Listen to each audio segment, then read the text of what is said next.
आज का पैगाम एक बड़ा दर्दमंदाना पैगाम है। गम, दुख, परेशानी और तकलीफ से भरा हुआ है। अगर आपने बड़े गौर से आज की अंजील मुक़द्दस को सुना है तो इसमें दो किरदार बड़े सामने हमारे आए हैं उभर कर।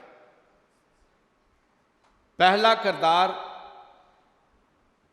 जो उभर कर आया है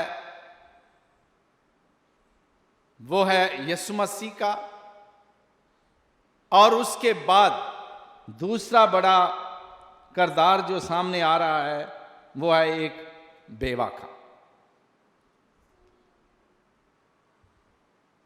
दुनिया दुखों का घर है, तकलीफें और परेशानियां आती रहती हैं, लेकिन कुछ परेशानियां, कुछ दुख, कुछ तकलीफें ऐसी होती हैं जो बंदा बर्दाश्त कर लेता है, लेकिन कुछ तकलीफें ऐसी होती हैं जो कभी कभी बर्दाश्त से बाहर हो जाती हैं। आज भी ये कहानी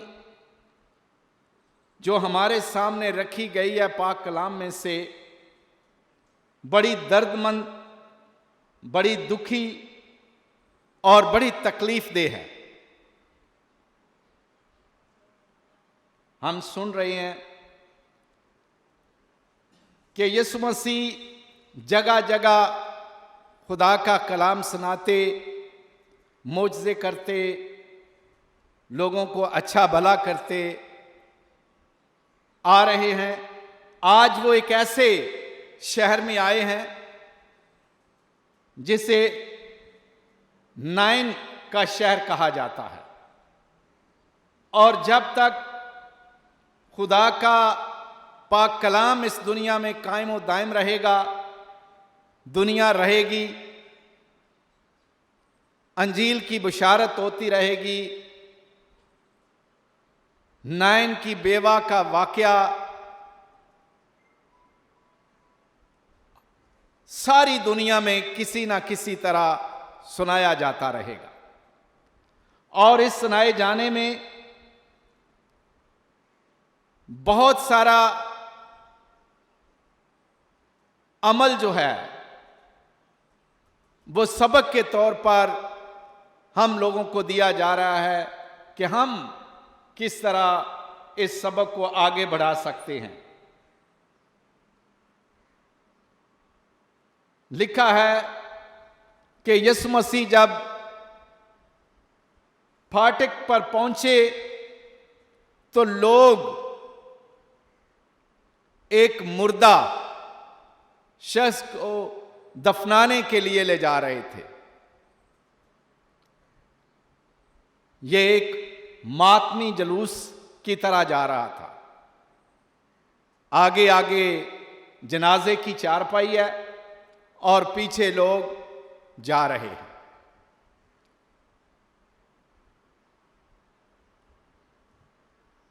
इस जनाजे में बड़ा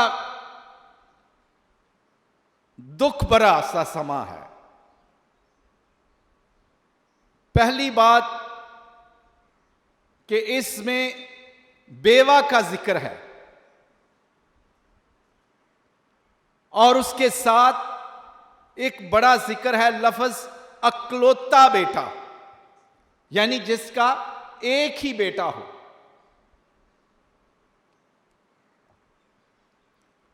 और ये बेवा ना जाने कब अपने खामंद को अपने घर से जुदा कर चुकी होगी, और इस बच्चे को उसने बचपन से छोटे होते हुए ही पाला होगा। और जब खामंद मर जाए, इस दुनिया से चला जाए, ना कोई चाचा हो, ना कोई बाबा हो, ना कोई मासी हो, ना कोई मामू हो, ना कोई करीबी रिश्तेदार हो, तो बेवा के लिए जिंदगी अजीरन बन जाती है। और ख़ास तौर पर उस वक़्त अजीरन बनती है जब बच्चे छोटे होते हैं, क्योंकि अगर बड़े बच्चे हों तो वो मां को संभाल लेते हैं, लेकिन अगर बच्चे छोटे हों तो सारे का सारा बोझ मां के सर पर आ जाता है। मां घरों में काम कर लेती है, सफाइयां कर लेती है, लोगों के कपड़े धो लेती है, चक्की पीस लेती है, खेतों में जाकर काम कर लेती है, सब्जियां तोड़ लेती है, यानी कि हर तरह से वो अपने आप को, जो आराम की जिंदगी अपने खामंद के साए में गुजार रही होती है, वो सारी की सारी बेचैनी में बदल जाती है, बेचैनी में बदल जाती है। जो सुख होता है वो दुख में बदल जाता है, जो खुशी के लम्हात होते हैं वो गमों में बदल जाते हैं। और एक ऐसा वजूद जिसे ताकतवर वजूद बनाना होता है, बेवा जो सुकून की जिंदगी गुजार रही होती है, आराम की जिंदगी गुजार रही होती है, एकदम फिर उस बेचारी पर सारे का सारा ये दुख आ जाता है और वो तकलीफ को महसूस करने के साथ साथ एक दलेर औरत बनकर उभरती है। आज यही हाल इस बेवा का है। हो सकता है इसने छोटे से लेकर 30 साल तक, 40 साल तक इस बच्चे को बढ़ाया हो, जवानी की उम्र तक ले गई हो, और इस बेवा का दुख आज फिर एक बार दोबारा जख्म उभरा है। दोबारा जख्म कैसे उभरा है? पहले उसके खामन जब फौत हुआ तो इसी रास्ते से वो अपने खामन का जनाजा लेकर जा रही थी और रोती और चलाती थी, और आज वो अपने नौजवान बेटे का जनाजा लेकर जा रही है।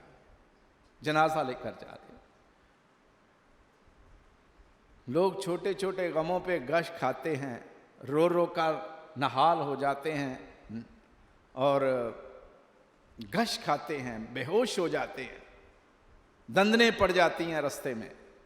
लेकिन ये बेचारी तो पता नहीं कितनी बार गश में गई होगी, जमीन पर गिरी होगी, कितना दुख सहा होगा इसने। और इधर एक तरफ से आज हम देख रहे हैं कि एक तरफ जनाजा जा रहा है और दूसरी तरफ से एक और जुलूस आ रहा है, और वो जुलूस आ रहा है यीशु मसीह का और उसके शागिर्दों का, और लिखा है और बहुत से लोग उसके हमरा थे। यानी वो भी काफी लोग थे जो यीशु के साथ साथ आ रहे थे। कुछ लोग तो आ रहे होंगे अपने दुखों और तकलीफों की वजह से, कोई बीमारियों से शफा दिलवाने के लिए अपने मरीजों को साथ साथ ला रहे होंगे। लेकिन यीशु मसीह जब दूर से देखते हैं कि एक जनाजा जा रहा है, तो उस जनाजे के साथ जो औरत रो रही है, जो गश खा रही है, जो बार बार गिरती है, उसकी तरफ यीशु मसीह का ध्यान जाता है और यीशु मसीह उसको देखते हैं, उसके बैन सुनते हैं, उसके करलाप सुनते हैं, उसके अल्फाज इस कदर दर्दनाक उसकी जबान से निकलते हैं कि आज यीशु मसीह से भी बर्दाश्त नहीं बर्दाश्त हो रहे। और लिखा है कि यीशु मसीह देखकर उस जनाजे के पास गए और जब उधर पास जाते हैं और देखते हैं तो खुदावंद को उस पर तरस आया। क्या आया? तरस। दिल अंदर से पेच खाने लगा, दुख भरी जिंदगी आंसुओं में आ गई कि ये क्या हो रहा है। हो सकता है थोड़ी देर के लिए यीशु ने दूर से देखा होगा, और जब देख रहा होगा तो उसे मुस्तकबिल की एक झलक नजर आ रही होगी। मुस्तकबिल की झलक क्या हो सकती है कि मैं भी मुकद्दसा मरियम यानी अपनी मां का इकलौता बेटा हूं और मेरी मां भी बेवा है। यूसुफ मर चुका था। यह ख्याल आया होगा कि ये मुकद्दसा मरियम मेरी मां, जिस तरह आज ये नाइन की बेवा रो रही है, गश खा रही है, बार बार जमीन पर गिर रही है, अपने आप को पीट रही है, मातमी अल्फाज जो हैं वो सुनने से भारी हो गए हैं, बर्दाश्त नहीं कर सकते सुन सुन के। तो हो सकता है उसे अपना एक मंजर याद आया होगा कि जब मेरे साथ ऐसा होगा, मेरी मां मुझे सलीब पर देखेगी मरता हुआ, तो उसका हाल भी यही होगा, उसका हाल भी यही होगा। तो उसने कहा, नाइन की बेवा से मत रो, मत रो। क्यों ना रो? जिसकी दुनिया उजड़ जाए, जिसका जहान उजड़ जाए, जिसका जमाना उजड़ जाए, जिसकी खुशियां खाक में मिल जाएं, जिसकी उम्मीदें खाक में मिल जाएं, वो रोए नहीं तो और क्या करे? वो क्या कर सकती? लेकिन आज बड़ी तसल्ली देने वाला इस बेवा के पास आ रहा है और उसने उसके देखकर कहा, मत रो। इसी के साथ हो सकता है कि उस औरत ने यीशु के बारे में सुना होगा, उसके शहर में भी यीशु के आने की खबर, उसके कलाम की खबर, उसके मोजज़ों की खबर फैली होगी। तो उसने सुना होगा कि आज यीशु मसीह ये वो शख्स है जो तसल्ली देने के लिए मेरे पास आया, और ये तसल्ली छोटी तसल्ली नहीं, मत रो। और हम देखते हैं कि यीशु मसीह ने क्या किया।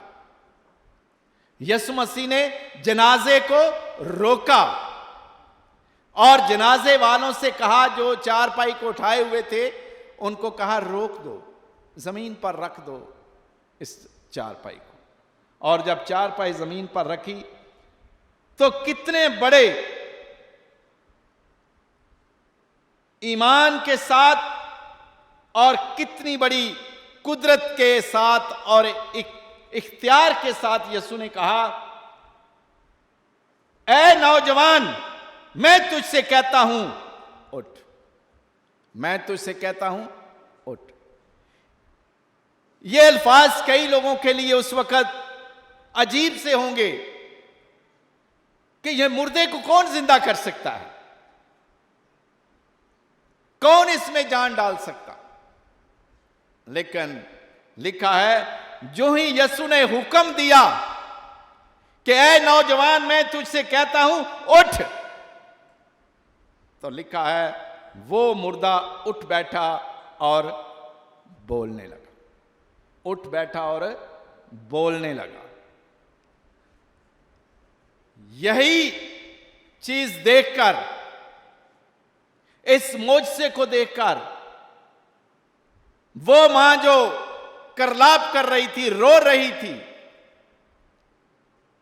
कितनी थैंकफुल होगी खुदावंद का कितनी शुक्रगुजार होगी खुदावंद की कि जिसने मेरी उम्मीदों को वापस, जो टूट रही थी, वापस लाया और बहाल किया है। जो जिंदगी मेरी खत्म हो रही थी, उस जिंदगी को दोबारा जान डाल दी है। मेरा सहारा जो पहले ही से खत्म था, मेरी आस जो खत्म थी, आज यीशु के इन अल्फाज के साथ दोबारा वापस आती है। तो मेरे अजीज भाई और बहनों, लिखा है और यीशु ने उसे उसकी मां को सौंप दिया।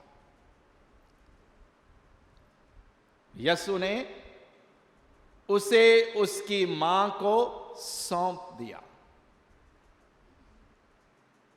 क्यों? क्योंकि उसे यकीन था कि इसके सिवा इसका कोई और नहीं। आज भी इस दुनिया में बहुत सी माएं ऐसी हैं जो बेसहारा हैं, जिनके बच्चे नहीं हैं, जिनकी औलाद मर चुकी है, जिनका खामन मर चुका है, लेकिन बहुत सारी औरतें आज भी सिसक रही हैं, बहुत सारे दुखों में से गुजर रही हैं। कई तजुर्बात में आते हैं, मुशाहदे में लोग आते हैं, कई लोगों को हम मिलते हैं, कईयों के घरों में हम जाते हैं, कईयों की कहानियां जब सुनते हैं कि उनकी औलाद उन्हें छोड़ गई और पूछती तक नहीं। ये तो मर गया, तो इसलिए वो औरत रो रही है, बेवा रो रही है। लेकिन कई ऐसे हैं जिनकी औलाद जिंदा है, जिनके बच्चे जिंदा हैं, जिस्मानी तौर पर वो मरे नहीं, अखलाकी तौर पर वो मरे हुए लोग हैं, जो अपने मां बाप को या अपनी माओ को अजियत की जिंदगी में सौंप देते हैं। जिंदा होते हुए, देखते हुए भी, चलते हुए देखते रहते हैं मां कैसे जा रही है, बाप कैसा जा रहा है, और वो दुखी जिंदगी गुजार रहे होते हैं, दुखी जिंदगी गुजार रहे होते हैं। लेकिन मां बाप, बच्चे उनकी तरफ तवज्जो नहीं देते, तवज्जो नहीं देते। कई ऐसे बच्चे होते हैं जो मां बाप को बुलाना तक पसंद नहीं करते। तो ऐसे जिंदा लाशों का क्या फायदा, जिनके ईमान मुर्दा, जिनका जमीर मुर्दा, जिनका इखलाक मुर्दा, जिनका रिश्ता मुर्दा हो जाए, उनसे क्या रिश्ते आप तवक्को कर सकते हैं? हम कुछ तवक्को नहीं कर सकते। लेकिन आज के इस वाकया ने बहुत सारे लोगों को हिला कर रख दिया, और सबसे बड़ी ताकत यीशु मसीह, जिसे हम अपना निजात दहिंदा समझते हैं, मानते हैं, उसको भी हिला कर रख दिया और उसके खिलाफ नहीं देख सकता। अगर आज यीशु मसीह इधर हो तो बहुत सारे खानदानों का जब दौरा करे, हमारे मोहल्ले में, हमारे मुआशरे में, हमारे बरादरियों में, हमारी कलीसियाओं में, हमारे घरों में, तो उसे भी एक तरह का दुख होगा कि ये वो लोग हैं जो मेरे मानने वाले, मेरे नाम से कहलाने वाले और अपने आप को मसीही कहते हैं, और ये क्या कर रहे हैं अपने मां बाप के साथ, ये किस तरह का सलूक कर रहे हैं अपने वालदा के साथ, ये किस तरह का सलूक कर रहे हैं अपने वालिद के साथ। तो ऐसे लोगों पर यीशु मसीह को आज अफसोस होगा। आए हम थोड़ी देर के लिए अपनी अपनी जिंदगियों पर गौर करें कि कहीं हम उनमें से तो नहीं हैं जिन्होंने अपने मां बाप को दुख दिया और परेशान किया है। जिंदगी को, अपनी जिंदगी को अपने वालिदैन के लिए अजियत का सबब बना रहे हैं। क्या हम उनमें से तो नहीं हैं जो अपनी मां को दुखी और परेशान कर रहे हैं? तो आए आज इस बड़ा सबक सीखे इस कहानी से और इस यीशु मसीह के इस बड़ी बातों से कि खुदावंद को तरस आया और उससे कहा मत रो। हमारे सामने भी बहुत सारे लोग रोते आते हैं, क्या हम कितनों के आंसू पूंछते हैं? क्या हम ऐसी औलाद हैं जो अपने माँ बाप को रोता या रुलाने की सूरत में डाल देते हैं, जिंदा जहन्नम में डाल देते हैं? तो आज क्या हम अपनी माँ को या अपने बाप को वापस उनका दर्जा दिला सकते हैं? जिस तरह यीशु मसीह ने आज बेवा को उसका बेटा लुटाया, क्या हम भी अपने बेटों को या बेटियों को इस तरह की नसीहत दे सकते हैं कि आप भी वापस आएं, आप भी वापस आएं और अपने इस ज़मीर से, जो आपका ज़मीर शैतान ने जकड़ा हुआ है, अबलीसी कुव्वतों से जकड़ा हुआ है, अपने अखलाक को दुरुस्त करें, अपने रास्ते को सीधा करें और अपने ईमान की लाइन को सीधा करें, ताकि सच्चे दिल के साथ, पुख्ता ईमान के साथ हम में भी ये जज्बा पैदा हो कि हमने अपने माँ बाप को दुखी नहीं करना और अपनी माँ के लिए, अपने बाप के लिए अच्छा सोचना है, अच्छा करना है। खुदा मुझे और आप सबको ताकत दे कि हम वो काम करें जिससे माँ बाप की इज्जत हो, जिससे माँ बाप का मुकाम बड़ा हो, जिससे माँ बाप की शोहरत हो, जिससे माँ बाप सुख का सांस लें। खुदा मुझे और आप सबको इस कलाम पर चलने की ताकत, हिम्मत और जुर्रत दे और ये अखलाक दे कि हम सबके साथ एक बेहतर रवैया इख्तियार कर सकें। बाप और बेटे और रूह कुदस के नाम से आमीन।